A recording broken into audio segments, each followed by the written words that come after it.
shows me. I didn't know what it was gonna do because it started moving. How y'all doing today? What's good? This your boy Yusef. My company called Hood Films. As you can see, we shoot movies. We doing filmmaking. We do a lot of good stuff over here. Let me wear one of my hats. I got another Hood Films hat, but I think I left it in the garage. Oh no, I left it in the basement. And I'm going to get it. We were shooting some movie scenes yesterday. I think I'm gonna wear that hat because I like the word. It's so much bigger than this. Yeah, so you gotta give me a second because I'm going to get my film hat and I'll be right back.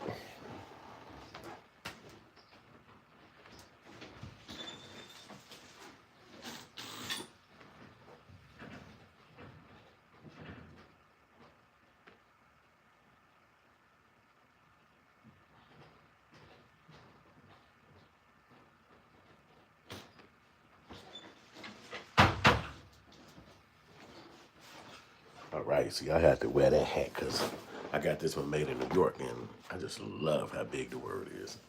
Nothing wrong with the other one because I designed this logo myself, mate. I put that together and then I got it done. It's raised and I could sell you these motherfuckers for about $100 because you talking about fucking with a real brand. Yo, this is my book. I made this book. Boom, boom, boom, boom, boom, boom. See the heartbeat? How to make a hood movie. This book actually is the beginning of my writing as far as doing books. I've been writing scripts forever. But how to make a hood book, now showing how to make a hood movie. Written by Yusef Hood, which is me. So this is in the comment section. If you want to purchase this book, you click it, you hit them up on Amazon, they'll ship you one of these motherfuckers. It's dope. You open it up, this is how it look on the inside. I designed all this shit, and I created all the words, everything. It's a simple little thing. You get your little history, got the little, what's that, content, the chapters and shit, then you go right into the section, and it goes into the history of hood films. It shows some of my movies. It showed the history of people who was making hood movies before me, which is like Master P and the Baby, little rap dudes from New Orleans, and which is a real historical place. I was doing some research on New Orleans last night. Matter of fact, it's one of those places where some slaves was really getting tortured by this lady named Laline, something like that, in like 1832. It was real crazy. But she got away. She didn't go to jail. But her building's still there. And Nicolas Cage actually bought her building. So it was real deep research I was doing. So anyway, you go back into some of my other movies. I made this film. It's a short film. Keep it years back. And it goes into this is a photo I shot one day on the train and shit. That's me. And then you go into basically how to make a movie. You're gonna go into what you should do, what elements you should use. This is what you would consider a wide shot or a wide shot, and or an establishing shot too. Sometimes you can use it as that. Then you see I got the words real big because I'm trying to break it down to you. We ain't gonna funnel your brain having you study all this shit. You go straight into the book, and then you understand from the camera. The new digital age is here now. So I break down to you how to make a hood movie. This one, another one of my movies. When I got my little master's degree in filmmaking and all that shit, MFA, Master of Fine Arts, then I go basically some words about it all. And we keep going. This one, my new movie, Killer Rapper, this one is on Tubi right now. You watch this movie right now, it's free. It's on Tubi, it's an hour. I wrote it, directed it, created every element of it. You know, got all the actors from Chicago in it. This me with one of the white dudes that I really respected named George Lucas. He made Star Wars, this white dude right here. And he real cool, down to earth dude. We kicked it, and I didn't, you know how you meet one of your idols, and I did never know I was gonna meet him. He's a real cool dude, downtown Chicago, real friendly man. We hung out, man. I really respect that dude, man. He's super at filmmaker too, super filmmaker. You know George Lucas, man. He did everything that's cold. Whatever's cold, he's behind it. And so you got Raping the Streets. This is another one of my movies I made in my hood. All these guys is guys I grew up with back in my neighborhood on the south side of Chicago. And they was in my movie. And this one of my early logos says I'm just giving you some little breakdown of some of the movies I made. This is like a hood documentary I made about hip hop in Chicago. Whew, it's been like 20 years. Jesus Christ. I'm aging myself now. But it was a deep documentary, and we did probably about 4 or 5 series of them, and it was good. That mother movie again, coming back around, Raping the Streets. Obviously, this is the logo again, HoodFilms and all that. And that's the end of the book. So you can get one of these, you know. And this is one of my documentaries I did on the music and like hip hop and jazz and all that shit in Chicago, more like the downtown district area. You know what I'm saying? Not necessarily in the hood, but it was still hood people in. Bam, you got a blank page for some notes. And that's the end. So you can get, on the back of it, you'll get a breakdown of me, and then you could tell your story as well, you know. So it's just little shit like that that you can do. This is my book, and it's available in the comment section on all my videos. All my videos. And this is actually a shot of me playing in my new movie that's on Tubi. I was the main character. And it's a dope-ass movie. It's a co-idea, the storyline that I created for my movie, Killer Rapper. And this is like a shot of me in the scene, in one of the more powerful shots in the scene. So I use myself as the character. And that was my acting debut. Well, I did a little bit of something, but that was my acting debut as far as me making a whole movie with me as the main character. And I initially had another person playing the main character for that particular movie, but I don't think the kid was really serious about it. So the very first day of production, even though he locked in on me, and this happens in productions, the very first day of production, he didn't show up. And so I was kind of shocked because I had been talking to him for weeks, and I read the script, we went over, everything was perfect. But the day of, he didn't come, and it was like that morning I had new producers, these people I hadn't worked with before, and we at the location waiting for the new actor to come, and he never showed. And then we spoke. It's like, what the fuck going on? And he was like, oh man, I ran behind schedule and I couldn't get there. And it's like, dude, you got me looking crazy.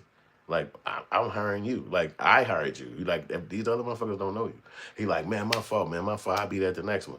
But I actually couldn't hire him again because we couldn't effectively put money into the production and he don't show up again. Now, I don't know, he ain't my little brother. So it's like, he a new human. Whatever he got to go on, that's what he had going on. So I had to fire the guy. And so we have no movie no more. So as I'm sitting there, I'm thinking like, you put so much effort and work into the preparation of making a movie, from development to script. It's just so much shit. So finally you get the movie ready, you get to actors, and they don't show. So anyway, I tell my producer, because he calling me like, dude, what the fuck, man? You look like you ain't on your shit. You know what I mean? Like, do you hire somebody that won't show up on the first day? And I'm thinking like, I ain't his daddy. How the fuck can I make him get out of bed and come? But I said, you know what? I'm going to be the main character in this movie. Because that way I could fucking control when the actor come and if the actor gonna be there. And I'm really passionate about getting my production finished, and I don't want to keep making a movie and then got to go meet another person, and then all of a sudden his 4 people in the hospital and his family. This could happen, or people say it's happening. So eventually the guy was like, real quick, bam, let's do it. And I said, whoa, shit. So you cool with me being the main character? He like, I don't give a fuck, let's just do it. I'm like, oh shit. So I probably put my foot in my mouth, but I had to actually do this. So it was work. It was work because I had never acted in a feature film in my life. And so it was like, how the fuck are you gonna do this? And it just came down to me having to just, obviously, I wrote the script, but now I had to put all the energy that I thought I was gonna be telling another person to do into the characterization of this character named Rod. And so that's what I had to do. And it was good. You know, we worked our ass off getting it done, and then we got it done. So I was not only just the writer, I was also the director, and I was also the producer, and I was also the main character in that movie. And it's on Tubi right now. It's called Kill a Rapper. Just like that, Kill a Rapper. And I know the influence for the movie came from a song. I heard a song by a rapper named KRS-One. The song is called Kill a Rapper. And the words of the song inspired me to make the movie. I was shocked. I was like, God damn, I love this fucking movie, this song. And so I made the movie. So that's the movie. It's up there. That's the book. It's up there. I got to break y'all down to my products because I can't be sitting out here just talking about these other motherfuckers who millionaires. And then y'all don't fuck around and buy my shit and keep me in the millionaire status. You feel me? I work hard too. Fuck you talking about.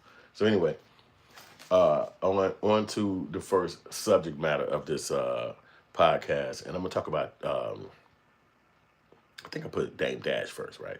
So we got Dame. And I got to keep working too. So I'm going to talk my shit, but not working against y'all. I'm working on this particular video. So as Dame Dash, you guys probably have heard, yep, Dame is first. So on this in Dame Dash situation, what fucked around with him was he fucked around and had got sued by a bunch of people because he talks shit just like this. It's like me and you. We on here talking shit about our life. We on here talking shit about that we go through. I'm finna put my microphones on too because I didn't put my mic on this particular video, but I love these mics, they cold. And I shoot my movies with these mics. These are DJI mics, and that's what I use now. I used to use the big old, the pole and all that shit, but a lot of times that's not good, you know, because technology just keep coming, and that's basically wired. You gotta wire that to the camera, and this is wireless, so duh, you know what I'm saying? Your cell phone is wireless, you know, duh. So anyway, we're gonna go with wireless. So anyway, Dame fucked around and got sued by these people. Now you getting sued only because he out there talking shit about these people. You know how you might get in these podcasts, somebody might ask you a question, and you shouldn't be talking about this shit, but you're emotional about the scenario. You know what happened got you bugged out. So you like, hey, this motherfucker here and this motherfucker there. These people, especially when you get to that level where you got a lot of money and people look at you as rich, even if you ain't got the money, they look at you as rich. So he went out there and talk shit about this guy. His name is Chris Brown. He's like a lawyer. So allegedly, he went out there and spoke. Dame Dash spoke about him in a video, talking about how the guy scamming him, how the guy keep trying to sue him for different people on their behalf and things of this nature. And the guy basically is a lawyer. So he looked at these videos, played them back, and went to his courtrooms and was like, you defame me, defamation. So when he went to get these defamation claims, the white people went against Dame, and now Dame owed this lawyer money, crazy money, 300, 400 million, 100,000. So then he got also in a situation where Dame Dash, he is kind of like, I respect him and I fuck with him, major heavy, but he fuck with white people. I'm not gonna get it wrong, twist it up. He fuck with white people. So a lot of times he could be in scenarios where they might not put up with your antics. They might not put up with your ideals or whatever. So anyway, he was doing a movie. I forgot the name of the movie, but the people he was producing the movie with, they started having a beef. So apparently they was shooting a movie in one part of the country, like maybe they was in LA, right? So they shooting a movie, and at some point, Dame and these people who's producing the movie with him get into a beef. They don't fuck with each other no more about this movie. So they kick Dame off the movie. They take this movie, they take it to New York, and now they're going to produce the movie and finish it. They get new people involved. Some of the people from the old movie production is still involved. So they go out there to this new movie, they shoot the movie, they get the movie done. They want to be part of his movie. He feel like he wrote it. He feel like he was directing it. He feel like he was a part of the production or the origination of the movie. What the fuck y'all doing? This is my movie. They go out there and produce it. So he go out there and try to put statements out there against them, saying, hey, they stole my movie. In filmmaking it's crazy because if you don't put a lot of the paperwork down, and I'm talking about have sharp control over every element of it, and you're always learning. You're always learning because somebody else might do the thing a little bit different than you. So you're always learning. So in this particular situation, maybe they were having brainstorming moments, or maybe they was just in the beginning stages of the steps, and then all of a sudden things get convoluted. They not really locked and loaded. It's like you and your friend going to rap studio to make a song. Y'all didn't put no paperwork together, but y'all just start fucking around on the mic, and then next thing you know, this shit started sounding good. And then you forgot who did the who said the, who did that, and he claiming he did it, but you remember it in your head like you did it. But it's like, wait a minute, what? Okay, let's just split it down the middle. Or it's like, well, we can't split it down the middle because I'm doing more of the, you only say ooh, ah, twice, So it's all these kind of shit that could happen. Now imagine a movie with 14 different levels of it and it's 90 weeks to film it and all this extra shit and part of it. So contractually shit can go bad. So that's what happened with Dame on this. Now he owes somebody like 800K for that shit. You know what I'm saying? On this movie deal that he was doing. So that's damn over $1 million right there. Then they saying he owed the government like $8 million for old taxes. You know he was a fucking millionaire. So he owed money for taxes. Like, okay, I spent this much money. I'm supposed to spend this much money on taxes, or I made this much money, and I'm supposed to spend this money on taxes, and he ain't do that. Or however it went, maybe he, a lot of times when you're that rich and you're moving that fast, you're a trusted accountant, somebody to actually do that shit for you. But at the end of the day, if they don't do it, they still hold you accountable. They don't look at that person and be like, you did this to him. No, they look at you, and they be like, you trust the wrong motherfucker, but that's between you and him. Take your ass to jail. So Dame fucked up by not being really acumen businessman on that guard. Now he had to beef with Jay, so he don't have somebody that can kind of bail him out. If your homie is a billionaire, then it would behoove you to think that you can go to your homie and be like, ooh boy, hey bro, shit looking bad for a nigga, man. If you could just hit me with a 50 mil, I'm gonna go ahead and do this little venture. I got this thing going, and I'll be able to make the money back. But he can't call Jay like that because he been beefing with Jay. And then Dame Dash, because he's very smart, he's very astute, he's very keen on knowing how to tap into people and tap into the cultures. So even when he left Jay, he started writing books like Culture Vulture. He started starting all these other goddamn companies like Creative Control, where he gave the directors like Hootie and Chike a moment to put movies and videos out and shit like that. So he always got his pulse on the industry, making somebody have a wave. You know what I'm saying? Now, motherfuckers don't always return the favor, but that's just the history of managers, the history of doing business with people. Sometimes people not gonna really fuck with you because they'll look at it and be like, I hate this nigga. the way he was talking to me. Or, he made a lot of money initially off them contracts. I didn't even know that that's how the contracts went. Or he could just be over swagging you. Every time you bring a girl around, the girl want him. The P. Diddy syndrome, where it's like, I can't never have a new bitch because every time she pop out, this nigga pull up in a Rolls Royce truck and I look like a peon. You know what I'm saying? So it could be little elements that'll make a motherfucker just not fuck with you no more. So Dame having that high-end personality and probably the swag that'll make a motherfucker not want to kick it with you so tough, and he'll whoop your ass because he a boxing person who used to grow up in a boxing ring. So it ain't too many men going to run up in his face. So you could see the vitriol, and if they see you down, they ain't finna come look out for you and reach for you. They gonna look at you and be like, nigga, it's about time your bitch ass fell. So you don't really always have friends after you do something for people. And they might look at it too like that's your job. What the fuck you mean look out for you? You was the manager, I was the singer, that you did your job, motherfucker. I don't owe you nothing. So it's a lot of that when you can't reach out to people. But the government and telling him he got to sell his streaming platform, which is American New. He started a streaming platform just like Netflix, Tubi, Disney, Paramount. He got his own streaming platform. It's called American New, and it's been rolling. Got 100,000 motherfucking subscribers already. Now imagine that, 100,000 subscribers paying 10, 15, 20 bucks a month. Plus other artists are putting their art up there, like me, put your own films up there. So he's going to give you a higher percentage than what you would get if you put it on Tubi. What if you put your movie on Netflix or whatever? He's going to give you a higher percentage because he's building his brand. So if you put your film up there, then you like, okay, bet. Now, instead of getting 25 cents, he might give you 40%. You understand what I'm saying? So it's way different, the viewership. It's going to be way less people, too, because somewhere like Netflix, they probably got 80 million viewers. He probably, got 100,000, 150,000, but you'll still get a boom for your buck because it's small. It's just basically a small boutique. But people see potential. They see growth. They see things that can be something bigger than what they are in the future, and especially the name quality. America New, that's generic. That's not like hood, or that's not like something you can basically touch. It's America. America is all kind of shit. What's new? New is anything. New is new wave. New could be a new America. It could be any goddamn thing. So it's a generic name. So they coming to him saying, you got to sell that and liquidate it so you could pay off this debt that you owe, which is high. It's like $11 million. You got 3-4 different debtors that you owe. It's like, how the fuck you gonna pay all these people off? And it's almost like you got to keep inventing a new business and a new venture so that you can always have new products to sell, because otherwise they're gonna basically take everything you got. They coming for everything you got, and they coming for it strong. So he also got like a book he was making called Dusko Goes to Space. Now this is like a book him and his wife created. They got a little kid named Dusko, so they created a book. See, this is what I'm saying about somebody that always moving. So you might be thinking to yourself, "Ooh, I got my check, I'm paid. Let me sit back and watch this game." Somebody like Dame is thinking like, "Okay, we just got paid from that. Take that money, put it into this." You understand what I'm saying? So now, even if this fall, this is rolling. Okay, this fell, we started a new thing.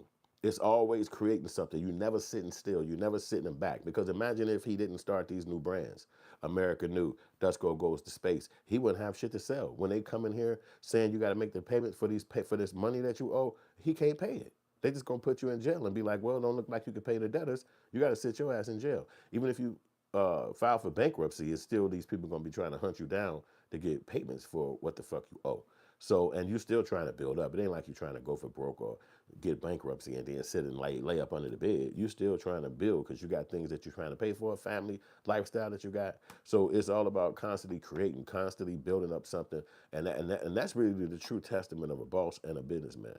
Not the troubles that you run into, and not necessarily the effect of how it affects you, but what you do. Like, what's the next step you're gonna do? Okay, so if he could come up with the Rockefeller shit, if he can come up with the creative control shit, he can come up with the fucking Dusko Goes this place, he can come up with the fucking streaming platform. It's something else. And then what that new thing is, it's gonna probably be the one that crack. It's gonna probably be the one that jump, the one that smack and hit hard. You never know. One of the guys got on the internet today, Choke No Joke, and he talked about all the record companies that Jay-Z made. Jay-Z made a gang of record companies that you don't even fucking hear about. He said something called Rockefeller Dynasty Records. It's like, what? I never heard no shit like that. Yeah, he made all these record companies that you just would not hear of them because they not something you give a fuck about. You know what I'm saying? But the one that did hit, it's called Rock Nation. And that motherfucker all over the place, and everybody know about it. So the one that you thought was gonna hit wasn't the one that hit, but the one that did hit, it hit big than a motherfucker, and everybody fuck with Jay Z and his company. Matter of fact, they got all the touring dates.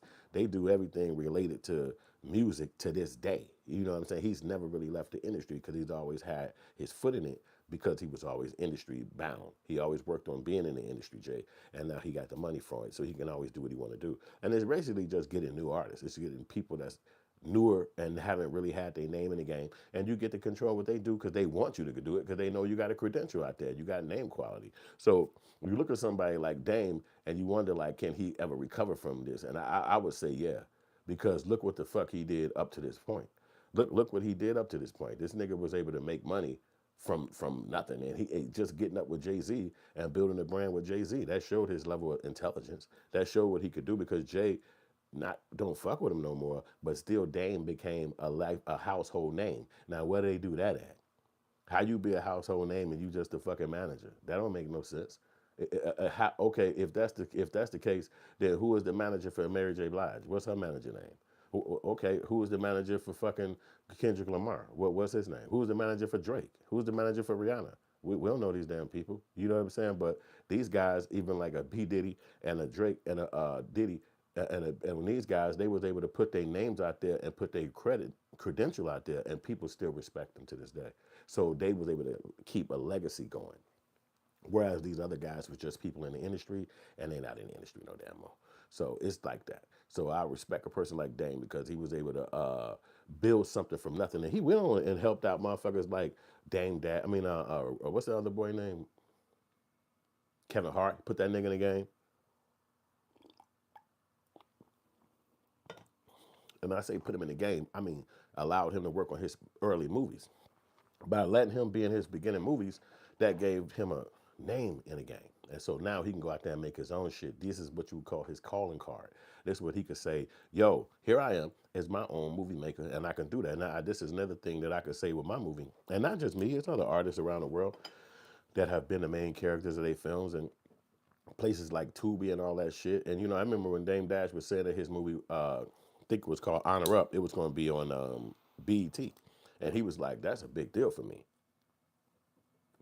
And he said, I know y'all might be looking at it like, that ain't shit. He said, but when you're an independent artist and you made all this shit yourself, you created it from an idea, you got your friends in it. He said, matter of fact, this movie didn't even have a script. He said, but for me to create this product and then put this shit out to the world, I made a big ass impact, and I'm just proud of that. And they put his movie up on BET. I didn't catch it, but I heard about that, and I heard him respond about that. So he was just happy that his movie had got to that point, and that's good for him. You know what I'm saying? Everybody want to get to the point where your thing is succeeding, and you find a success from what you love. But owing damn near $10 million to people in the government is fucking diabolical, and it could really turn into a bad situation. But this is the tough times make tough people. So if you're going through this shit right here, like a lot of people say, keep going. Don't stop at going through some bullshit. Keep going till you get to the other side of the bullshit. And then you can look back at it and be like, that was some bullshit right there. But don't stop. You know what I'm saying? And so somebody like Dame can get through this shit fast. And then, a lot of times pre-Kindle shit happen. Dame and Jay might have not been friends for 25 years. And then after a while, that shit kick back and be like, you know what? I matured, you matured. Yo, let's get back together. I got a quick little $30 million. You're going to fix your issues. I know you're going to take the residuals of that and the end and the rest, what you got left over, and build something with it. So, because that can't be taken away from Dame.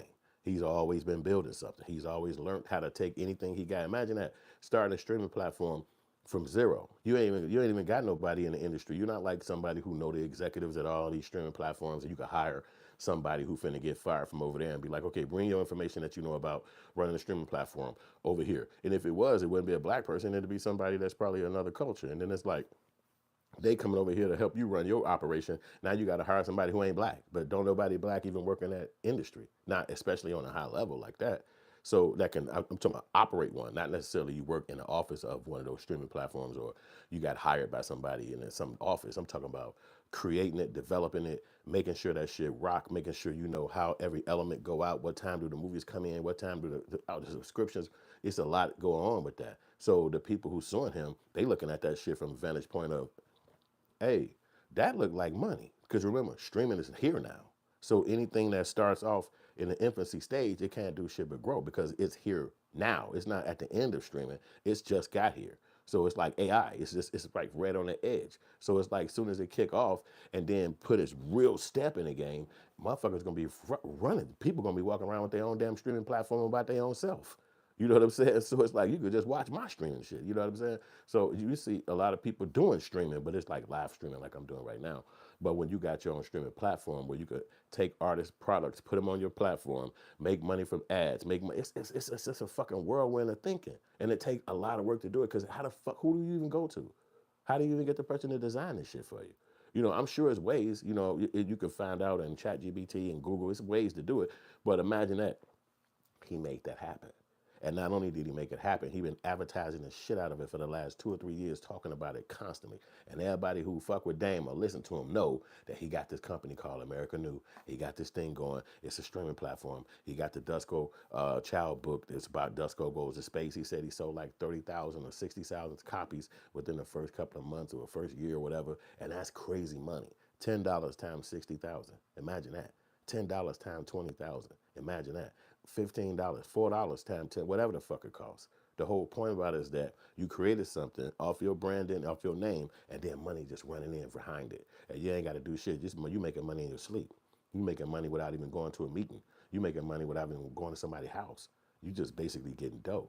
You know what I'm saying? Off this product, and then the people who suing you, they watching that shit. They like, cause you talking shit. Because that's what media is. That's what being a celebrity is. You jumping on here saying, hey, look at me. This is what I got going on. Check this out. If y'all want to fuck with me, do this. But again, this is really something to keep anybody in a really scope of thinking. You got to be careful what you say, especially online, because they watching you and they got all these courtrooms and all these lawyers that'll be paying close attention to your words, especially if you mention a fucking name.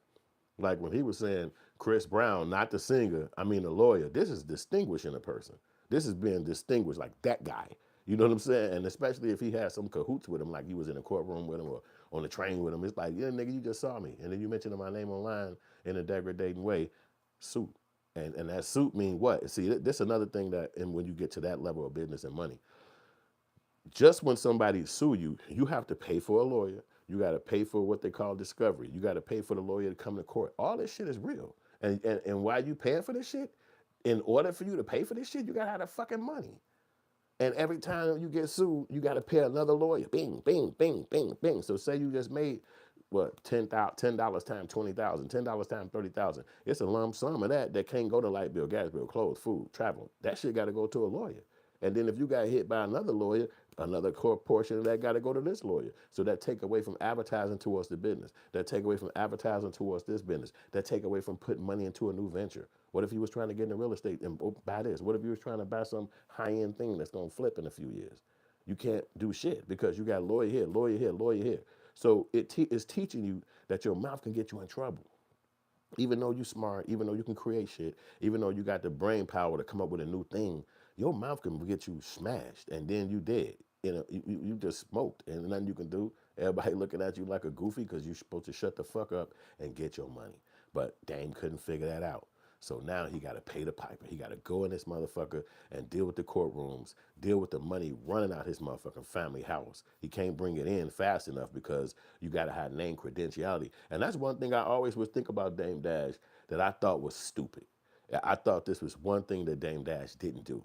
Now, this is, you got to think, I'm 24, 25. No. 96. Yeah. I'm 23, 24, like that. So they came out. Now they out. You know them. They're Rockefeller. They here.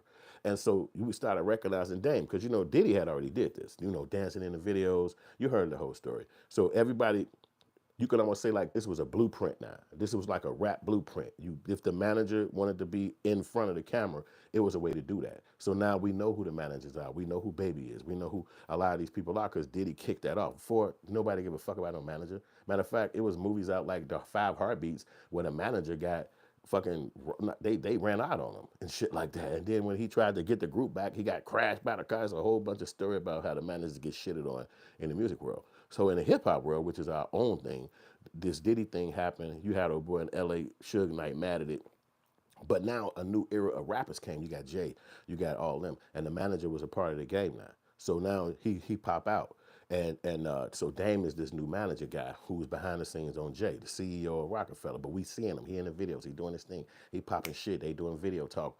Cameras wasn't big at that time, but they was coming in. But it was very slight, very very slight. But they already had a camera guy. They already choke no joke. They already had one, which was like odd as fuck. It was not even thought of. That was so far fetched. Matter of fact. At that time, if you had a camera, which I didn't in '96, I was too young at that time and couldn't afford one. I didn't get it till like I was like 25. So, and it was like '98. So make a long story short, if you had a camera at that time, automatically you was a fed. You was the police. It wasn't even a conversation. It wasn't even a thought. It wasn't even like somebody was playing. That shit was official. If you had a camera, you was the police. So Damon and them already had a camera because they was already on, and they had a camera guy, and they was moving. So you saw him dancing in the song, but I always felt like Dame fucked up by not rapping. I felt like by not making raps, you put yourself in a second man zone. So now Jay is the guy who we following. And then after the crash and burn happened, which nobody could predict that because we're not their personal friends, then you left on the sideline as the manager, which means you carry the torch of history. What happens to the manager? He gets shitted on and get dumped on. Fuck him. Yeah, whatever. And then we go get with somebody else with the bigger money, with the bigger record company, and then you see the manager and it's like, hey, whatever happened to dude? Oh yeah, man, he wasn't shit, man. You know, his legacy is just shitted on. But we know that he know the brand. We know that. Why didn't he rap? Like, why didn't you just make some fucking raps, nigga? What the fuck? But for whatever his reasons was, he wouldn't do it. And so then when the break happened, we all chose the person who we knew. We hearing Jay-Z tell us about Marcy. We hearing Jay-Z tell us about New York. We hearing Jay-Z tell us about what it's living like in Brooklyn. We seeing Dame at the club. We seeing Dame shopping. We seeing Dame with pretty girls, but we don't really know his story. We know he got a story, and for him to even be fucking with Jay, but we can't really pinpoint it. We couldn't tap it and touch it. So now, when the break happened, it's like, well, fuck Jay, fuck Dame. We gonna rock with the nigga who we been rocking with since '96, and every rhyme he said and every word he said, we held on to it. And if he don't like that nigga, then that nigga's not likable because we gonna fuck with the nigga who we like. And that again is the legacy of the manager. You get shitted on, you get sent up a river. So Dame, for him to even have any inclination of recovery, that's hip hop in its own right because he was able to still reinvent a thing outside of getting shitted on in the music industry. And if you hear Dame talk in his interviews, he say, I don't work in the music industry no more. I retired, I left it, I made my money, I got out. So he went into fashion, he went into painting, went into art, went into real estate, all this other shit. But he was able to still have a legacy name outside of the legacy that you're supposed to have built in rap music. And so Jay can't kill that. Jay being his friend, big deal. Jay being somebody that don't like him, well, so be it. Jay being somebody who can't borrow money from is like, well, you know, it ultimately looked like Jay is not the best kind of homie. Like if you want a homie, it wouldn't be somebody like Jay-Z. Now, he cool, and I'm sure it's people who fuck with him. But if you really want a nigga who you could really count on, I'm talking about like a blood brother, it would be somebody else, not that particular guy. Because it seemed like if he come up, if he get on, if he get to the level that is no return, you're never gonna see this nigga again in life. And there's people like that. And then there's people that's loyal too. And we don't know the intricacies. Did Dame smack the shit out of Jay? Did Dame steal something from him? Did Dame take a girlfriend from him? We don't know what the fuck. Did Dame take some money or something? We don't know what the fuck was the reason because that's their personal, intricate relationship. So we just gotta look at it like that. Okay, Dame, he don't fuck with you no more. Whatever happened, happened. But we just gonna not fuck with you too. We gonna rock with Jay. So that's why I say it's a unique person to be able to recover like Dame did and have those brands available so somebody could even sue you for them. So that right there takes you to a level of intellect where you could say, okay, cool, make something else. Okay, cool. What they got right now? All right, we got Giraffe Outfits. Yeah, we selling giraffe outfits. People start wearing that shit all of a sudden. Now all of a sudden they got some name quality. You never know what the fuck is hitting the world. It's a big ass world. But my whole point about it is that don't give up because you can never know. And then look how the people come hunting Dame down. They don't give a fuck if that nigga, whatever he did, they don't care. Give me my money. I'm coming to court. You better show your ass up in here too. Bring a fucking lawyer, pay it off the best way you can, sell a house, sell some, I don't give a damn what you do. I'm suing you. You saw what you said on this video? So they're looking at it like it's a fight, it's a war. So you don't really have time to sit back and lick your wounds or be scared or be hurt. You gotta fucking fight. You literally gotta fight. So you might have to put all that shit down and put your motherfucking war boots on and get out there and fight. So Dame Dash is somebody to respect. And I'm gonna move on to my next story. I think my next story is Remy Ma and Papoose. Now this is a big one. This is crazy too. And I don't understand my man. I fuck with Papoose. I fuck with him. But as a guy, I can't respect the nigga. As a dude, and my lady, she is a Papoose fucking fan. Hey, jail for her. And I'm like, where the other nigga then? Because if it's this one nigga that did that, it gotta be two niggas, right? Maybe seven. It ain't even one other nigga that did that. It's only this one nigga. One guy out of fucking 43 million black people, this one nigga stuck with his girl. One in prison. The rest of the whole fucking world believes, bye, bitch. The rest of the whole world believes, yeah, I'll fuck with you when you're free. But this nigga alone went and saw this bitch every fucking day in jail to the point that she said, I had to tell this nigga to stop coming. What the fuck kind of nigga? What? And even if you did, because love is love, and that shit cannot be written down or massaged. It's unique and it's organic. It's just come out the sky. But goddamn, you gotta have some kind of level of self-respect. Something gotta give. But you're gonna be so in love with a person to where she just busting down at will. And then look, she a smart bitch. See, this is what I'm telling you, the diabolicalness about some people. She's smart. I don't diss her. I think she's fucking a genius myself. Because what person would think that you love me and you head over heels for me? I can't fucking stop you from being in love with me. I might just be that kind of dope ass person. So I'm not gonna just openly bust down and freak out on you. But I will start a business that will get me around 10,000 bitches. And then I could possibly just met the woman of my life.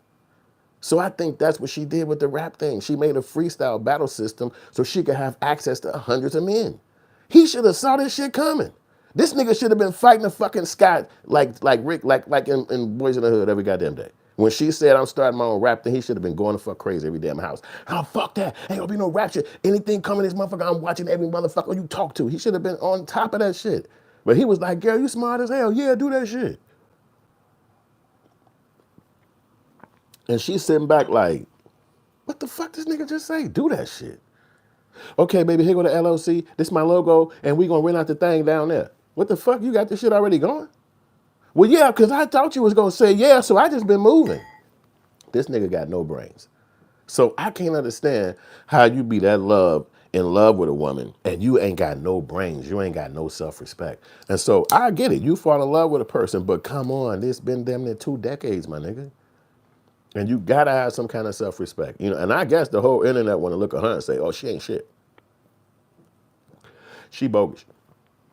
Why would you treat a guy like that? Look, she did an 8-piece special, 7.5, 6-something years in fucking jail.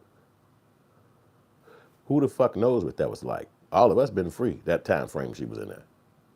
So the time what she had to go through in that motherfucker, it made her who the fuck she is today as a free person. And here's my point: when you're a mature person, when you love somebody, you have to love them through their shit. That's a young person mindset when you can't do that. See, so if your loved one steals shit, you got to love them through that stealing shit. If your loved one is a gambler, you have to love them through that. If your loved one is an adulterer, you have to love them through that. Or you're called a control freak because they're living their own life and their makeup on this earth and who became who they became made them who they are. So it's hard for you to come and say, hey, stop being like that. What about me?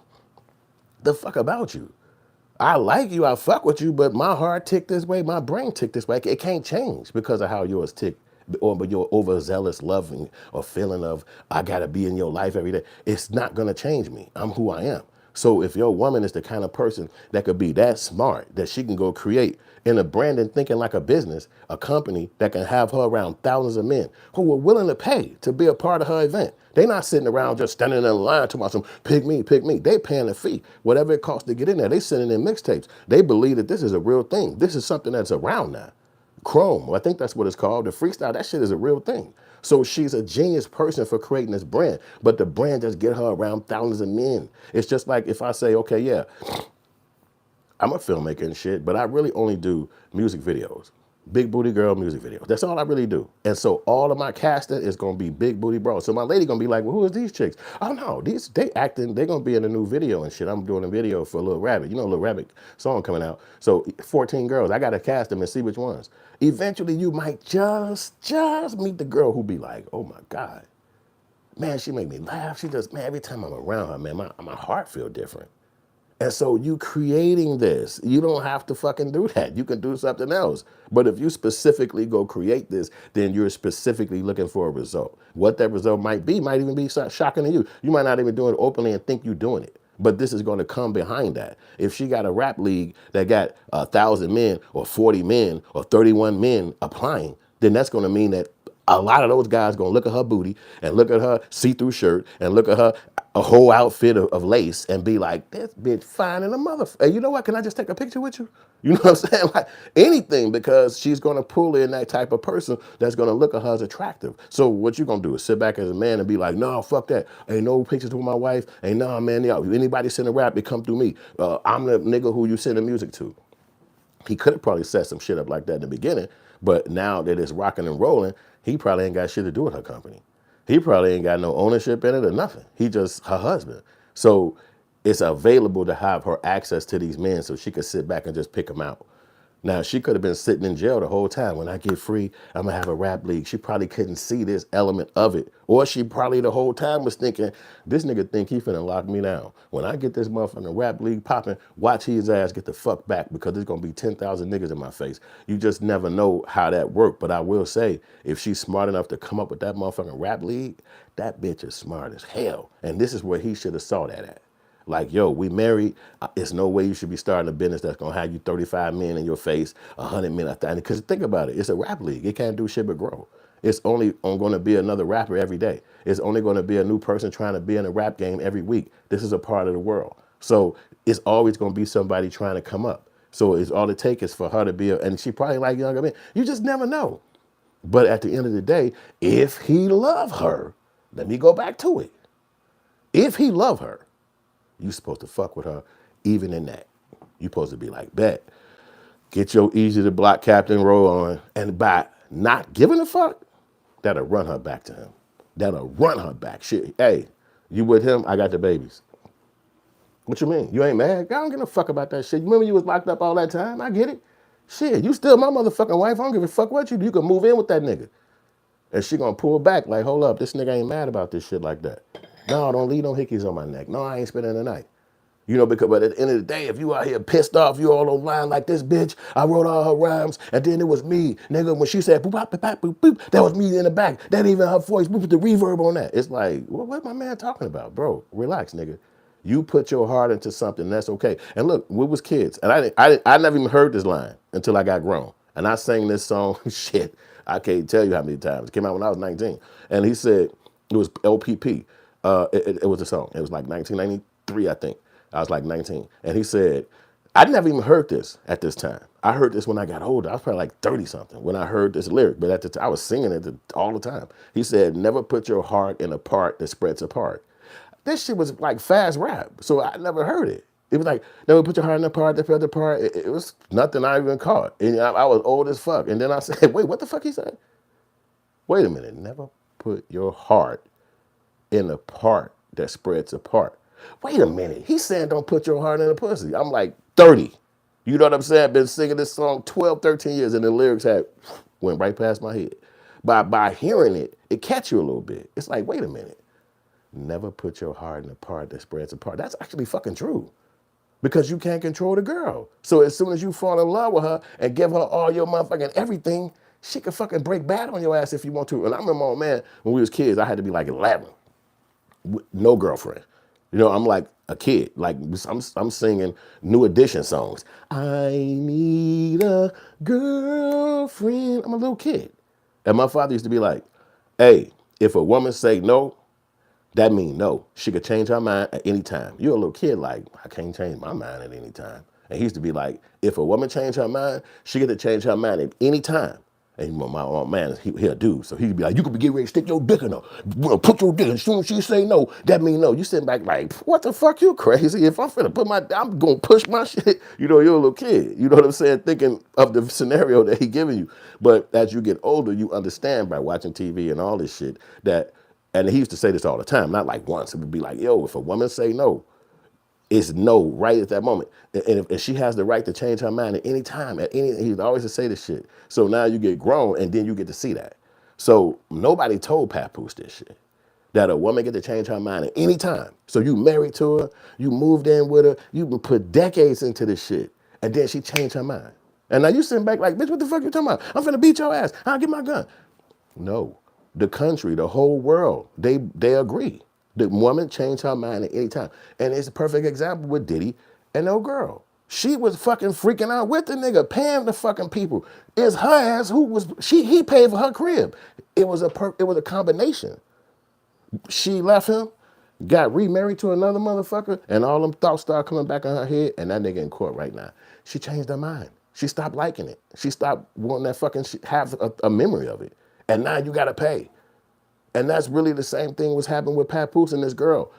Him over loving her is the result of this shit. He's supposed to have pulled back at some point.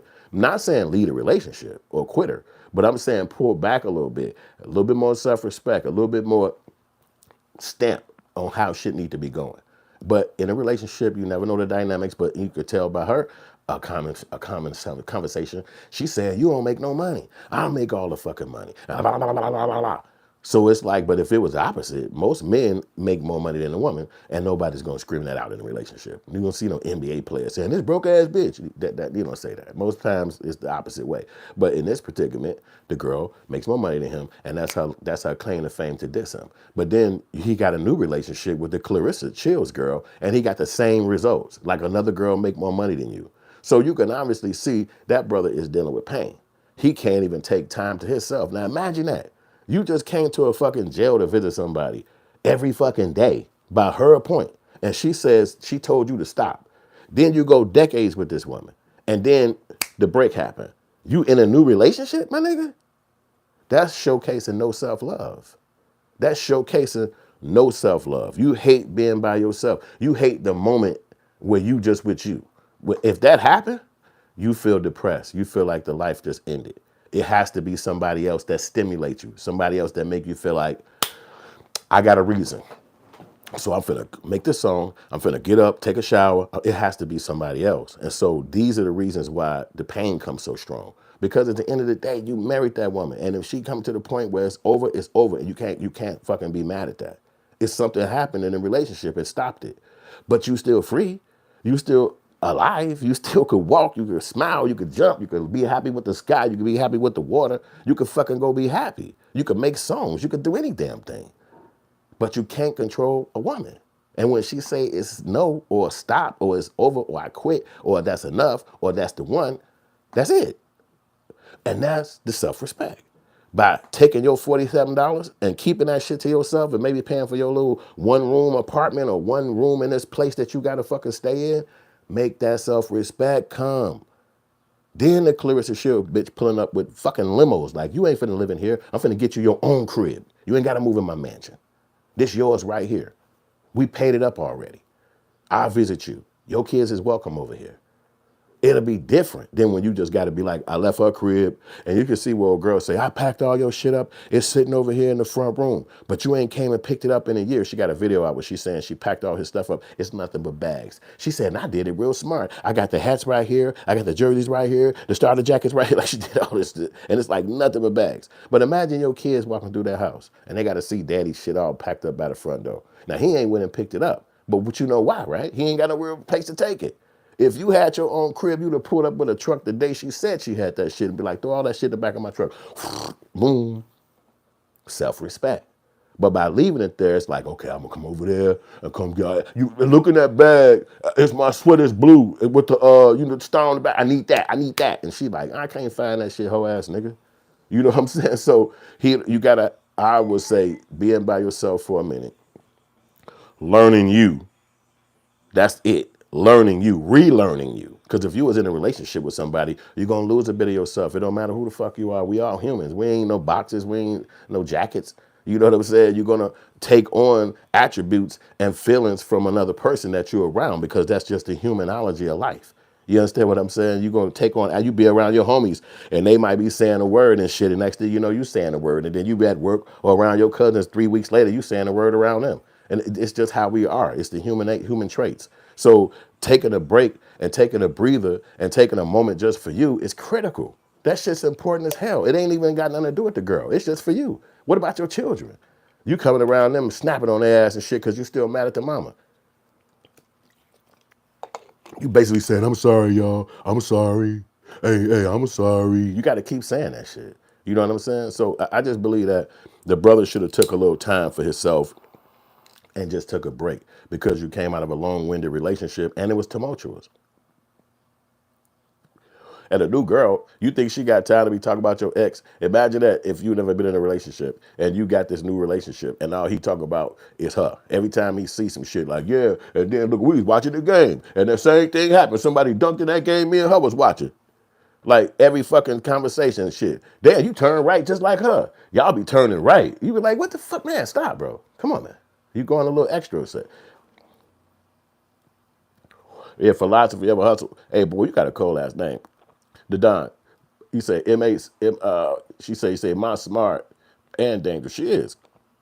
And Made Man says salute to you back, bro. But yeah, it's like the guy never understood how taking time for yourself and loving yourself is the greatest love of all. Damn, that's a song from when I was a kid. Because you have to kind of do that in order to be effective and loving into another relationship. Otherwise, you just all poison. Now, how he gonna bring some kind of love and affection to the other girl? They are at the country and she were in a goddamn fight, and all he could do is think about his kids and how he left them back home, and he got to get back to them and shit. They all 35 and 28 and shit. He like, this, like, what did you talk about, nigga? Your kid's 3 years younger than me. Shut the fuck up and let's kick it. So his heart is it a part that spreads apart. And that is what I had to learn as a kid. Again, I didn't hear the lyric till I was way older, but it's a rhyme that came out when I was a kid. You heard the song. You know what OPP? Yeah, you know me. It's in that song. So, and I was way older when I particularly heard that lyric. But it just goes to show you that sometimes you got to practice a little bit more self-love because, oh boy, Pap is a cool dude and he got the rhymes and shit and everybody respect him. Everybody got a lot of respect for Pap, and so he's just a respectable guy. You know what I'm saying? He been in the game for a long time, and we respected, a lot of women do, how he was down with her in the time she was in jail, because who the fuck do that? You like, most guys is gonna be like, I'm not on that. There's too much pussy out here on the streets. You know what I'm saying? I fuck with you when I visit you, blah, blah, blah. Once in a while, call it home, but not this everyday shit. That's mental. You know what I'm saying? But then when she busted him out, and I think that was a little bit much. He should have saw that right then. Like when she busted him out on TV or internet saying that he was coming to the goddamn jail to visit her, he probably was feeling his heart just like a rom-com. Oh, I showed her the most effective love she could find. And at the end of the day, you probably did. But it's a notion in the world that everybody don't deserve your love, my G. Everybody don't deserve your love. Don't mean she didn't, but everybody don't deserve it. So you could be over loving somebody and then they don't need that. You know what I'm saying? They don't need, that's not their desire. They don't have to, that's not going to make their life go stronger because of your love. She's not like in some damsel in distress. If you say damsel in distress, the last person you're going to think of is Remy Ma. That's not how she comes across, as a damsel in distress. Even the chick, he with the new chick, he get the most brolic chicks in the world. Like these are chicks who could whoop motherfuckers' asses. Because you imagine Remy Ma pushing that nigga up against the goddamn refrigerator in the house saying shut the fuck up. And he had to actually shut the fuck up because he couldn't push her ass up off of him. You understand? Off of her. But my point about it is that this is what he is into. He's into tougher chicks, rough around the edges, and then slap the shit out your ass. You know, that's the kind of chicks he wants. So it could be some fucked up moments if that's the kind of girls who you could attract or the girls that you're interested in. You know what I'm saying? So it's hard to feel sorry for somebody like that when you leave one relationship and you go meet the same kind of girl. It's like this girl said he was a pimp and he was abusive, and then the next nigga she with is the same exact thing. And you're like, hey, what you doing? No, he covered for me. He loved me. And you looking at this shit like, no, the fuck he don't. This nigga is the twin to the last nigga. And she like, man, your business. You can't tell me how to love. You like, what the fuck is going on? So it's no way you could feel bad for somebody like Pap when you could chill on this shit. Most niggas, and you could tell me if I'm lying about this, have a girl and they're called a baby daddy. And that's the end of it. Whatever happened after that, we'll know. We'll figure it out or it won't be no events. But that's what the fuck they call it, baby daddy. And if they become a husband, it's rare, but it can happen. And it happens, and that's it. It's no events. They got married, boom, it's done. But you talking about got married, went to jail, had a baby, stuck by her soul, stood down, then she started a brand and get a new man. It's out of his control. He had no lead in that. You understand what I'm saying? And that's why his crash out is happening right now, because now he got power, and his power is to let it all out like a battered woman. Like, oh my God, and this happened, and then and you did this, and you did that, and do you remember how you played me? And it's like, oh my God, damn, bro, that's what you feel like? Because a man take that shit in and had to bite the bullet. And if you do put the video up, you crash that bitch within like 12 hours. You crash it, like take that down. You know what I'm saying? I got it off my chest, it's over with. You know what I'm saying? And it's just ways you move. And I'm sure that the kids is watching that shit, they like, damn, what's wrong with mama, man? What's wrong with daddy? Like, this shit is crazy. You know what I'm saying? And they can't control it because if she fall in love with another man, and that's most times how it happened. That's why the guy get the order protections on him. That's why the guy go to jail. Because when a woman fall in love with another guy, it's nothing he can do. There's nothing he can do. Even with the Diddy situation, old boy Cuddy came and said, I was dating her, but I knew she was with Diddy. And then he tried to blow up my car. Well, don't that seem logical, motherfucker? If you trying to date another man's woman, why would he sit back and chill? Why would he just be like, yeah, I lost her? What the fuck? Nigga, that ain't never happened. It would be a motherfucker with $3 and they'll be trying to kill you for trying to take their lady. They wouldn't give a damn if they was the worst motherfucker in the world. As soon as they see you around prowling or sniffing around their chick, they trying to kill you. So Pap said he jumped the guy and whooped his ass. But then he said his woman, Remy Ma, came back and said, I can't break up with him because you jumped him. And he would try to actually press charges on you if I leave him. Man, if a woman tell you that, anybody that has any level of conversational intellect, why would you let a woman tell you that? That I can't leave the guy who I'm cheating on you with after you jumped him because he might press charges on you. So I got to stay with his girlfriend. Right then and there, you got a choice. You either grab your goddamn last starter jacket and your fucking Nike hat and you leave. You might come back and get your Jordans, but you get the fuck up out of there. And then never turn your back. Or you stay and you feel the battered woman syndrome and you feel like that you're a victim in this situation. And you feel like by standing down or being argumentative or being in her face or telling her off or even being violent, it's supposed to cover for her completely telling you some shit that you should never hear as a man. I'm not going to leave the other guy because you jumped him, when that's your fucking right as a man if you're supposed to be somebody who you love. Now, I ain't saying you go to the extent that old boy Cuddy saying where Diddy tried to blow up his car, but he don't have no proof of Diddy doing no shit like that. The real reality of it is he was trying to mess with a man's woman, and that man was rich. So anything happened in his fucking life, he probably was blaming that shit on Diddy. He probably had a car flat. He probably ran out of tissue at the crib. Everything he was saying was like, Diddy in his bitch. Diddy using up all my motherfucking tissue. Anything happened to the nigga, he gonna say that because he know what he's doing is diabolical. No man messes with another man's woman unless you're ready for that type of war. And that's a war that's stupid to even go through. Fucking women every goddamn way you turn. You know what I'm saying? But if you into that and you just one of them guys that like that fever or that suspense, it could be some shitty afternoons for you. You understand what I'm saying? So it's not too many people gonna look at you as a victim. They're gonna look at you as kind of crazy, but it's less likely you're gonna be a victim. So old boy trying to get it, old girl, and turn it pap into some superhero where he got to whip the guy ass, that's not unheard of and that's not wrong, but that's pushing it too far. You shouldn't have to fight for love. You shouldn't have to fight for her love. And by leaving her standing right there with that nigga, now she got to take care of him and his girlfriends or baby mama, whatever the hell he got going on, and you go free yourself up and go enjoy life the whole time you got on this planet and don't even look back. You understand what I'm saying? Man may said, I live in a car before putting up with that. Right? Where? That's true. That's true as hell. Hell yeah. And then what if you ain't got no damn car? You know, I mean, that's why I say you take your $47, you pay your little one day at the fucking room, and then you be happy. You go out, goddamn it, and find somebody else. But just jumping dead into a relationship with a multi-millionaire boxing bitch, that's gonna be rough. Because all you're going to do is get up in her face one day and then we're going to see your ass with a black eye. And it's real life. You're going to be looking at this nigga like, damn, Pap got beat up by that girl. And ain't nobody going to even say shit. Be like, why would you date a boxer? Nigga, that was crazy. Because she'll slap the shit out your ass. And you know she will. So that's something he got to think about, man. You know, men got to think through shit like that. And if you don't, that's on you, my G. What the fuck can we say? Yo, but I'm going to tell y'all about this other subject I want to talk about real quick. And that is about them prison break niggas. Them niggas went and broke out of motherfucking jail. And all these niggas then got caught. They didn't come on, man.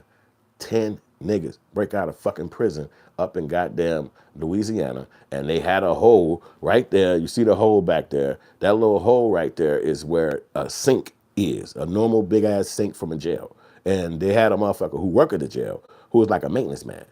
They come at this nigga and they say, yo, we're gonna stab your ass up if you don't motherfucking move, cut the water off in that cell so we can get to that goddamn sink. And he do it. Shut the shit off. They go jug the motherfucking door open and they get to that bitch and they move the sink and they all run out that little hole right there. That's a small ass hole. So you can see everybody got to be at least 115 to 150 to get out the goddamn door. Plus you can't be no big body nigga like me. You ain't getting out of there. So they slip out the hole, they on the run. 10 niggas jumping, gone. And so they blaming this guy. They saying it's your fault. Well, he's saying, how the fuck is it my fault? These motherfuckers threatened to kill me. And he like, yeah, but we the white folks and we got the guns and we the cops and we holding they motherfuckers ass in jail. How dare you be more afraid of them than you're afraid of us? And he was like, well, he threatened to kill me. So they said, okay, cool. $1.5 million bond for your stupid ass. And now the hunt goes on. And it's been a crazy ass hunt. They've been on these motherfuckers' backs like, yo, you niggas thinking you finna run out of here? Shit, you a fool. And so they on top of all these dudes back. And there's only one guy that's missing still. His name Antoine Massey. He's a younger dude and he's been missing. He's been breaking out like everybody else, but he's a nigga who been breaking out a few times. He broke out a few times and these people, they on his ass. They trying to find this motherfucker, man. And he's young too, so he early 20s and shit. And it's like a lot of information coming out about him because I guess in New Orleans he got some kind of name credential. He like a little rapper and shit. And he also has they say his father was the friend of Lil Wayne's father. So this guy. And so now he got a little name credential. Not saying that he grew up with Lil Wayne, but he just kind of, his father and them knew each other. So now he's out of jail. He been running, breaking out again. He's out. He's free. But they want his ass. And don't know if they're going to catch him because, you know, they didn't arrested his sister. They didn't arrested Granny. They didn't arrest, not his granny, but other niggas that's in the 10. They've called people and they've been speaking to people in code or maybe they were speaking straight out. And the motherfucking police people, all they do is listen to them phone calls. And then when you get out, now the people you call, they running back to phone calls on their phones. And so like in this Antoine Massey situation with him, it came out that his sister was helping him. So she was on the phone talking to him, also his girlfriend. So both of them was in cahoots trying to help him and even just liking the fact that he might break out because at one point the police said that these girls had agreed over the phone, yeah, babe, yeah, we want you to get out and I hope you do get out. Just by agreeing to some shit like that, they said that that's enough to indict them. So the girlfriend saw that the sister had, that Antoine Massey had went to the sister, his own sister's house. I guess they got some kind of ring camera and somehow in a way she could see that shit. So she called the police.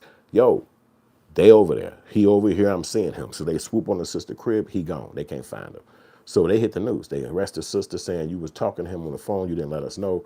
Boom, lock her up. But then they locking up the girlfriend too, because they say we heard you on the phone saying that you wanted him to get out of jail. So that's enough for us to lock you up too. So it's like, damn, did she snitch, or was she doing the right thing, or should she stood down with him? Like, what the fuck was she thinking? Because they done turned around and locking her ass up for this shit now, and it's crazy. It's like, what the fuck happened? You know what I'm saying? She just motherfucking was just trying to make the phone call and be, but she tricked. And she told on everybody, and now they looking at her ass too. You getting it, they finna rock her, and you know them motherfucking bonds so fucking high. You know what I'm saying? Think about this. You was a regular person, and your family member was in the streets. You know, whoever they was, you know, nephew, cousin, brother, they was in the streets. And so you talk to them because you love them. Like, you've been talking to them since y'all was kids. And they call you from jail, and they've been calling you from jail. And now they call you from jail this time, and you just talking to them blasé, like, yeah, you know, yeah, hell yeah, I want you out that bitch. Whatever you was doing. Maybe you was feeling like you want them out that bitch. And you was talking. And then all of a sudden, they get all them phone calls. You was in that motherfucker talking that shit, being who you is, and now they looking at you like you helped this motherfucker get out of jail by being encouraging or being the reason why he thought he can come in your crib. Any fucking thing they saying. And you sitting back like, what are y'all fucking talking about? Man, I ain't got shit to do with this nigga. No, no, no. Is this your voice? Is this your, yeah, 300,000 bond. You ain't got $30,000 sitting no fucking where. You ain't got no 25 bands sitting no goddamn where. You don't even know nobody with no damn $25,000. So what that mean now? That means from a regular citizen to a fucking jail inmate is what you just made yourself.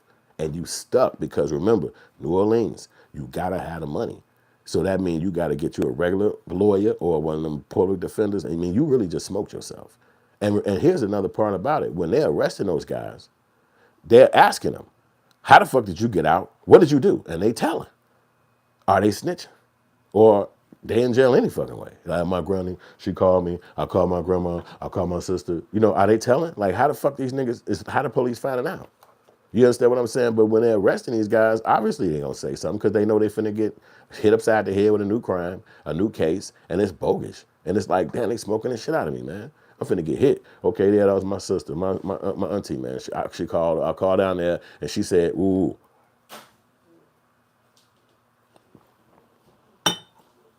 So it really do behoove you that these guys will put themselves in that kind of predicament that would make them think that it's easy for them to just go ahead and do a crime and then just call the family. That's regular folks. Like, they go to work. They got like fucking babies to watch this week. They fucking cook food in the house. They not in the streets. They don't fucking know no, you the streetest motherfucker they know.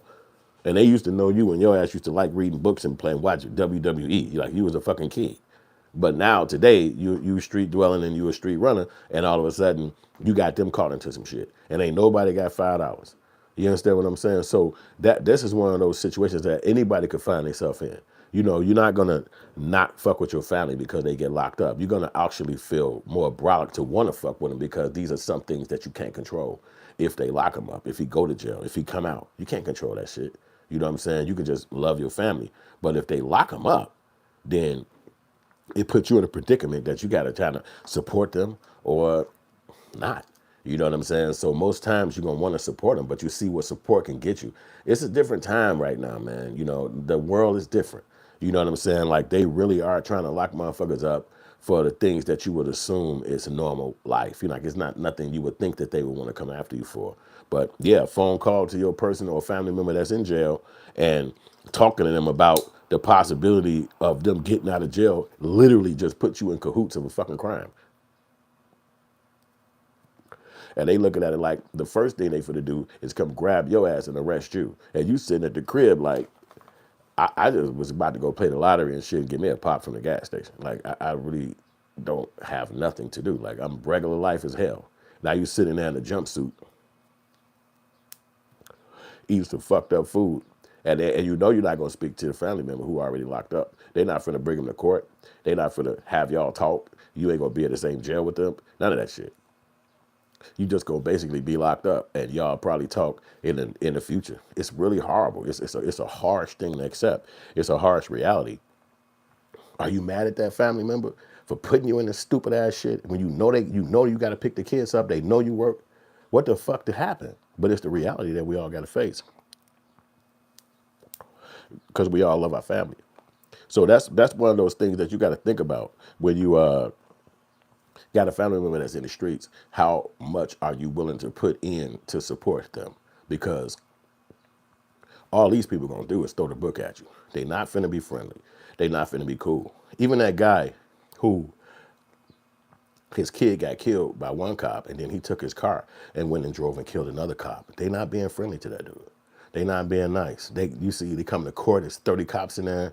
When he in the jail cell in the back, the judge got to say, "Hey, y'all gonna leave him in the right situation, right? You ain't gonna bring him in here fucked up, right?" They got to be like, "Yes, Your Honor," and then they got to go protect him in the jail cells because if they didn't, people would get to him and hurt him, just like the history of America. So I think that those guys being out of jail, and they also got to think about the fact that white people will actually deputize other white people in other cities and other areas outside of New Orleans. They found two of the guys in Texas. You know what I'm saying? Just like a day or two ago. So they're catching guys all over the world. They're all over the states. You know what I'm saying? And they catching up with them. And, you know, some guys, they can't run that far no damn way because, well, who do you know? You know what I'm saying? See, in order to be breaking out of jail, you got to to know some fucking body. Even if it's somebody from the streets that don't mind fucking with you. Otherwise, you got to get help from somebody else. And then think about New Orleans. There's swamps. It's motherfucking alligators. It's motherfucking big ass water moccasin snakes. It's all kind of shit that can fuck you up. And if you in a mid city and you used to motherfucking hitting a 7-Eleven and shit and then walking through the goddamn alley to your granny crib, you ain't used to no motherfucking swamps. You ain't used to no backwood areas that some white person could walk up on you and say, "This my property," and you looking around like it ain't shit out here but big ass fucking water. What the fuck you talking about? You know what I'm saying? He like, "Yeah, you on my property and I'm finna shoot the shit out you." And you sitting back like, whoa. You know what I'm saying? So you don't really have a lot of escape when you escaping because we live in the inner cities and that's the gist of our stretch. You don't know a person 100 miles from where you're sitting at right now. You don't know a person 100, 400 miles from where and y'all really know each other. You don't see a motherfucker that's 200 miles away from you. You don't even never go that way ever. And if you do it in one direction, you might go that way. You ain't going the other way. You know, and it's 4 directions. So you're not really going to know people stretched out of your city, stretched out in suburban areas. So if you're in a city like New Orleans, which is a small city, it's not that far before you in the burbs, and it's not that far before you out in a fucking open land. So these niggas is not gonna go that far because again, they'll be in the news in New Orleans saying, "We got it, convicts broke out of jail." But then when you go to in the news in those smaller regions, they saying we're deputizing all men with a gun bigger than a blah blah blah. And if you catch these motherfuckers, shoot on sight. Them news wouldn't get down to us. We wouldn't see that news. It's not gonna play on YouTube. But that's the news they saying up in those little rural areas where possibly somebody could be breaking out of jail and coming over to their area. So it's elements to it that you wouldn't even want to put yourself in, and you definitely don't want to see nobody else in that shit. So beyond the breakout, it's like find something to get yourself caught up into so that you don't have time to be thinking about doing some shit that could fuck you up because it's too much shit you can get yourself into. Anything, I don't give a fuck what it is, nigga. Take your ass to the zoo and talk about the beetles, the little animals. I don't give a fuck what you do, but do something. You know what I'm saying? Which leads me to my advertisement break of my book, which is called How to Make a Hood Movie. And this book particularly is a book that I wrote, and it's on Amazon, and it'll be shipped to you if you copy it, and it's on the internet, and you can copy it. It's like a little book about how to make a movie. It's really simple. It's about some of the movies that I made, and it's got some history of making a hood movie, got the little table of contents and all that shit, and it's just basically a little stories about filmmaking. This also is a really open door to get you a movie on Tubi. So if you wanted to have a movie on Tubi like I do, which is my movie Killer Rapper, and it's on there, and let me see if I can find it in here. It's a movie that I made, I wrote, directed, and everything, and it's on Tubi right now. This is the movie. It's actually a different cover for it, but this is my original cover. And on Tubi, you can see this right now. It's free to watch on Tubi as well. But you should check it out. And this book is available right in the comment sections of all my videos, so you can check that out. Yeah, so back to those dudes, man. So it's not smart to break yourself out of jail, and it's better to try to find something to get into because you're not just helping yourself get on to something that's going to probably prosper in your brain or in your life, but you helping your family members stay free. Because when you go to any place, you're going to have to call somebody. You're in a place that's a jail. So that means a county or a city or a state. Every fucking body there, you don't know nobody. You ain't going to know 35 people in there like that.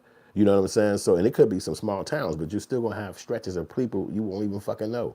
And so you're going to reach out to your people. You know what I'm saying? You're gonna reach out to your people constantly because that you locked in and what you locked away.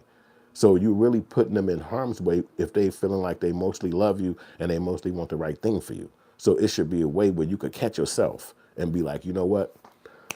I ain't calling my OG enough. I ain't calling my sister enough. If I'm in here this time, I gotta sit my ass in this bitch. You go post up, I'm in here. And then when you get free and they be like, well, what happened? Where was you at? You be like, oh, I was locked up. Oh, damn, what? You did 3 years without calling us? You have to kind of think like that because you're getting yourself in a predicament. And as a man, you don't want that to come down a pipeline on them. You don't understand what I'm saying? Because you can see right now, phone calls, any kind of connection, and see a lot of this stuff could be fabricated on those family members. We don't know if what they said in the news about them is true. Nobody know if any of this shit is true. Nobody even know if those guys broke out of jail on their own account. It could have been somebody gangstering them to do that. You know, we have no idea about any other elements of happening in that regard. We just watching it. We just paying attention to it. We don't really know. But the reality of it is those guys are going to get a fucking problem for themselves because they're not going to let them go out and just be able to break out. And if you've been watching the news since they broke out, it's been about 3 or 4 more breakouts. And they even said that this one white guy broke out of jail. Now listen to this shit. He broke out of jail wearing a fucking uniform. This nigga used to be like a sheriff in another county. So he was locked up and he put a fucking outfit on that walked him right out the fucking jail. And one of the officials down there was saying, we don't even have that fucking outfit in our jail. That outfit ain't even a part of our fucking nobody wears that. So how the fuck did he even get that? But this is the level of thinking that this guy went through to get out of jail because he in his motherfucker. He got nothing but time. So he like, okay, I know what to do. They was like, we can't get one of them. He said, send anything in this bitch. I don't know, but I'm just saying that. And he's a person that's convicted. Somehow he got to and even I thought I saw a video this morning that said some sheriff let him walk out the door. I don't know. Do they got a camera filming this guy that walked out the jail or what happened in that regard? But I'm just saying it's other people that's been breaking out. Even somebody else broke out in New Orleans, not necessarily in that city or in that particular jail, but in that area. You understand what I'm saying? So I'm like, it just is one single black dude though. But it's just, yeah, a couple of people have been breaking out. And this scenario is like that happening because you can imagine, look at this cell, man. This is what you got to live in. Look at this shit. They don't wipe that down, bro. And then these words on here, you're going to be staring at these goddamn words so long, you're going to know every fucking word that they wrote on them damn walls until they take you out that damn cell. You know what I'm saying? Because you're stuck in a place that's not home, that's not your comfort zone, that's not where you normally like to kick it. If you could make your own choice, you would not be there. You know what I'm saying? So that's why it's an idea to try to get your mind accomplishing something that's going to keep you focused and keep your brain on some shit. And then you got to have homies that's going to be trying to build you up and keep your thoughts and their thoughts on other shit. See, a lot of times by just being in cahoots with motherfuckers, them phone calls come through and they be like, yo, let's rock. Or they might even tell you what's going on. And then you with them and it's like, oh shit, this where we at? You understand what I'm saying? So it's like you can't really know. So it's like a lot of times the friends you keep. You know what I'm saying? And then that's like, damn, now all of us gone. And imagine how much time they finna get these dudes now for breaking out of jail. Imagine how much fucking time they finna get. All 10 of these dudes, and when they catch the last guy, which they could even call him by now, when they catch him, imagine how much time they're gonna give him. And then he putting their life on the line because if they run up on you and they feel like you're a threat, they can just kill you. And it'll be okay. And nobody would look at it as nothing because they'd be like, he's a escape felon. And that would be normal. It would be like, of course we're supposed to kill him. Like, we're gonna let him walk around the damn place. No, he's dead.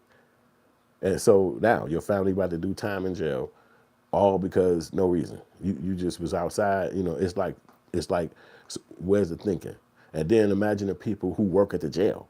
You know, Trump already tweaking, talking about some everybody with DEI. We hired these people. We need to hire smarter people. We don't want to be hiring people on DEI. If it's a jail in New Orleans, it's probably a lot more black people that work at that jail than it is any other culture.